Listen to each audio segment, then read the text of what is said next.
सात संगत जी, प्यार से कहना ध्यान निरंकार जी। जिस प्रकार आज संगत में बार बार ममता मई राजमाता जी का जिक्र कि वो किस तरह अपने भक्ति में कभी भी और माया को सामने नहीं आने देते थे, और किस तरह एक जहाँ अपनी सब रोल्स एंड रिस्पॉन्सिबिलिटीज़ को बाकायदा एक निभाते हुए,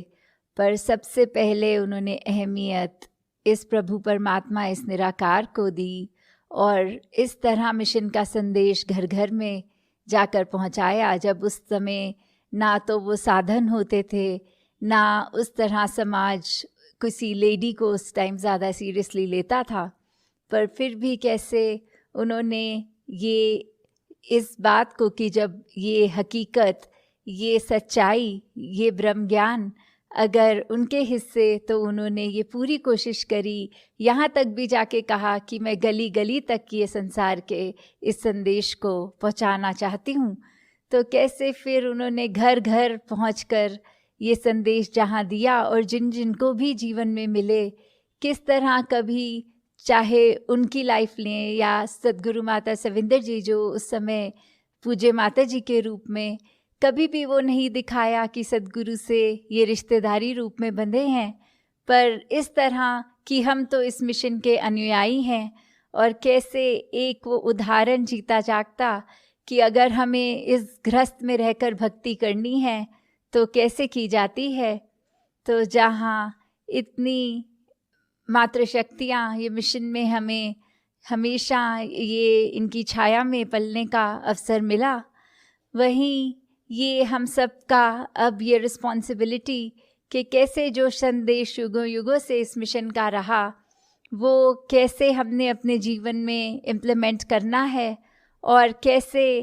इसका ये जो ब्रह्म ज्ञान है हमारे जीवन में, इसकी ये उपकार हमारे पर जिस तरह आया, वो उससे सब कैसे सुख और ले सकें, कैसे हमने घर जा के ये सभी को संसार में संदेश देना है कि वो चाहे जिस तरह भी जहाँ पे भी आस्था रखते हैं, चाहे किसी रिलीजन को फॉलो करते हैं, वो धर्म ग्रंथ पढ़ना वो सब कार्य मुबारक, पर ये जिस परमात्मा के लिए ये अपनी आस्था रखते हैं उसको पहले जानना। जैसे दासी के पीछे भी सब पढ़ रहे हैं स्टेज के, जो धर्म प्रवर्तन नहीं भावनाओं की यहाँ बात हो रही है कि कैसे हमने एक अपने मन को किस तरह से इस प्रभु परमात्मा पे टिकाना है, किस तरह अपने अंदर वो अपने नेचर का परिवर्तन करना है, कि इस कैसे हम हमेशा सुनते हैं कि अक्सर ये कोट भी आता है कि कोई सामने कुछ और पीछे कुछ और, ये तो गिरगिट जैसा है, तो रंग बदलता है, ये तो इसके मगरमच्छ के आंसू हैं, कुछ उस तरह के भाव जो डिपिक्ट करते हैं कि जो मन में चल रहा है वो सोच और वो ज़बान कुछ और कह रही है या वो एक्शंस कुछ और। तो कैसे एक उसको सामने ना करते हुए, पर उस तरह के मन से दिल से अगर हम बदल गए तो ये ज़माना बदलेगा। अपने आप को ही चेंज करना है, जैसे वो अक्सर बात भी सुनी, reformers who can reform themselves, कि कैसे कुछ भी संदेश है अच्छाई का, वो डंके की चोट पे हमें कहने से पहले अपने अंदर उतर के देखना है कि क्या वो गुण हमारे अंदर आए हैं। अगर आए हैं तो फिर वो शब्द इतने ज़रूरी नहीं रह जाएंगे आगे कहने, जितना कर्म रूप में हम कह सकते हैं। तो कैसे हम इस संसार में जहाँ एक चेंज लाने के लिए, जैसे वो अक्सर सुनते हैं, be the change you want to see, कि कैसे हम खुद वो बन जाएं जो हम जिस तरह चाहते हैं,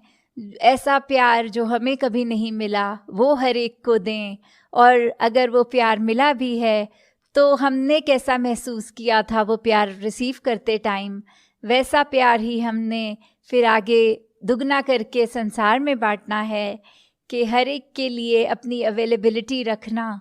कि किस तरह जहाँ वो चेतनता भी रखना, कि अगर जैसे कहा जाता है कि कभी कोई अपनी स्थिति बयान करके कि हमने तो हर एक के साथ अच्छा किया, पर देखो उस व्यक्ति ने हमारे साथ कैसा बदसलूक कर दिया या हमारा दिल तोड़ दिया। हमारी इंटेंशन तो बहुत प्योर रही थी, हमने तो सिर्फ प्यार ही दिया, पर आगे से वैसा रिसीव नहीं हो पाया। तो ऐसी परिस्थितियों में अक्सर जहाँ इंसान किस्मत को कभी कभी परमात्मा को कोसने लगता है, वहीं अगर हम सोचें कि दूसरे का अगर कोई हालात ऐसा रहा हो, कभी उस तरह पे एक सिचुएशन में उसको ठीक से रिएक्ट शायद नहीं करना आया हो, कोई शब्दों का ठीक प्रयोग या कभी सिचुएशनली कुछ करना हो और कुछ और ये दिमाग ने कहा हो करो तो इसलिए किया हो, that doesn't mean the person is bad. तो कैसे हमने हर एक में ये देखना है कि ठीक है, अगर हम होते हम शायद उस जगह इस तरह का रिएक्शन नहीं देते, इस तरह का बर्ताव नहीं करते। पर हर कोई हमारे जैसा नहीं, हर कोई हमारी जैसी सोच नहीं रखता। जिस तरह एक हाथों की भी बात होती है कि चाहे एक हाथ पर सारी उंगलियां अलग अलग दिखती हैं, अलग अलग आकार, कोई मोटी, कोई पतली, कोई लंबी,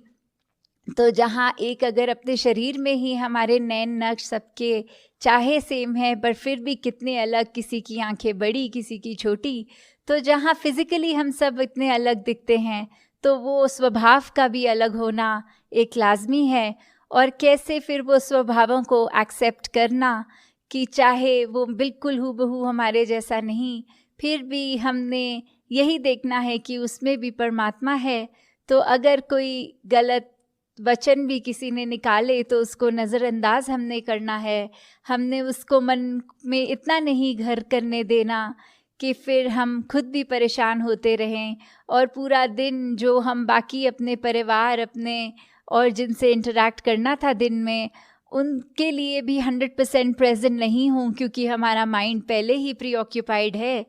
तो कैसे हमने, जहाँ बीइंग इन द मोमेंट की बात आती है यहाँ, कि कैसे हर एक से जब बात कर रहे हैं उसको अपनी फुल अटेंशन दें। और अगर कोई ऐसा कार्य है जो मन में दिमाग पहले लगा हुआ है, तो वहाँ कम्युनिकेशन की भी बात आती है कि इससे पहले दूसरे को कोई हम ठेस दे दें, वहाँ एक वो जाहिर करना कि अगर दास का आज नेचर, दासी का नेचर थोड़ा सा अलग आज लग रहा होगा, कोई दिमाग में बात चल रही है, तो कुछ बातों को मन पे ऐसा ना लिया जाए, कुछ इस तरह से अगर कन्वे कर दिया जाए ताकि फिर वो दूसरा व्यक्ति भी समझेगा कि हर दिन एक समान नहीं होता। तो कैसे हो सकता है आज अगर कुछ बात में ऐसे शब्द भी निकल जाएं तो फिर वो दूसरा व्यक्ति वो बात समझता है, उसको दिल पे नहीं लेता। तो हमने कैसे हमेशा यही याद रखना है कि ये परमपिता परमात्मा, ये निराकार,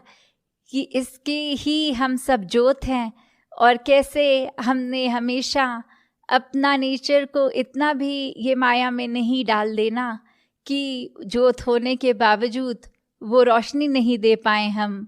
फिर कैसे ये बुरी आदतों को, बुरी सोच को इतना नहीं हावी होने देना कि वो जो दिव्यता हमारे अंदर, जो एक नूर एक दिखना चाहिए चेहरे पे, उसको वो स्ट्रेस, वो हमारी सोच, एक नेगेटिव वाइब जिसको बोल देते हैं, कि वो एक नेगेटिविटी को ही हम एंटर ही करें तो दूसरे को वो भारीपन महसूस होने लग जाए। तो कहाँ हम वो बात कहते हैं कि God made man in his own image, तो अगर उसी की छवि है, इस परमात्मा की हम इसकी छवि हैं, तो फिर हमने तो पॉजिटिव ही रहना है, हर स्थिति में पॉजिटिविटी बांटनी है। कोई भी कान में बात सुनने से पहले, उसको अफवाह की तरह उड़ाने से पहले खुद अपने दिमाग में सोच लें कि किसी ने कह दिया या कोई बात ये पॉपुलर हो रही है सोशल मीडिया पे, तो उस धारणा को ही सच मानने से पहले अपनी क्रॉस चेकिंग जहाँ करी जाए, ताकि हम कुछ ऐसा किसी और को संदेश ना दे दें जो फिर एक उस तरह उस तक इम्पैक्ट पड़े कि उसके जीवन में हमारी वजह से परेशानी आ जाए। चाहे वो फैक्ट सही है या गलत, उस पर अभी नहीं जा रहे, सिर्फ उस बात पे कि अगर हमें कोई अच्छी खबर भी लगती है, कई बार उसको भी हम धूमधाम से फैलाते हैं, पर वो वैलिडिटी उस बात की भी चेक नहीं की होती। वहाँ बात इमोशंस की आती है कि कई बार खुशी में हम ऐसे वादे कर जाते हैं जो निभा नहीं पाते। तो कैसे हमने हमेशा वो स्थिरता फिर से जीवन में ऐसे एस्पेक्ट्स में भी लानी है कि हम चाहे कैसा भी फील कर रहे हों, एक अपनी विवेक, एक बुद्धि, ये चेतनता जो इस परमात्मा द्वारा इस शरीर में जो ब्रेन है, इसको इस्तेमाल करना है कि कैसे हमने हर पल एक एक सेकंड अपने, जहाँ दूसरों के जीवन में हम अगर देख रहे हैं कोई परिस्थिति दुख की है कोई, तो उसको अपने मन से फील करते हुए उनको वहाँ सांत्वना भी देनी, उनकी उस स्थिति को समझकर कुछ ऐसे उनको कहने के शब्द जिससे अगला इनकरेज होए, ऐसा शब्द उस समय बोलें, ना कि पीठ पीछे कोई ऐसी बातें जो दूसरे को फिर डिस्करेज करें अगर उन्हें पता लगे। तो कैसे हमने हमेशा अगर कोई पॉजिटिव कंट्रीब्यूशन दे सकते हैं तो दें, पर अगर नहीं दे सकते तो वहाँ उस स्थिति में चुप होना बेटर है, रादर देन कि हम फिर अपने मुंह से अगर खुद ही श्योर नहीं है कोई ऐसी बात बोले जो दूसरे को फिर दुखी कर दे। तो दातार हर एक पे कृपा करे कि जहाँ संतमति ये सत्संग की कृपा हम पे हुई है, ऐसे ही संतों से हमने शिक्षा लेते जाना है। और अगर कोई व्यक्ति संतमति के ऑपोजिट डायरेक्शन में चल रहा है तो वहाँ हमने उससे भी एक उसको नकारना नहीं है, उससे भी जब बात करनी है तो अपनी कोशिश करनी है कि कैसे उस व्यक्ति को भी हम उसकी मति को संतमति बनवाने में अपना योगदान पॉजिटिवली दे पाएँ। तो कैसे सेवा सिमरन सत्संग से जुड़कर हमने इस निराकार को आधार बनाकर जीवन जीना है। साथ संगत जी, धन निरंकार जी।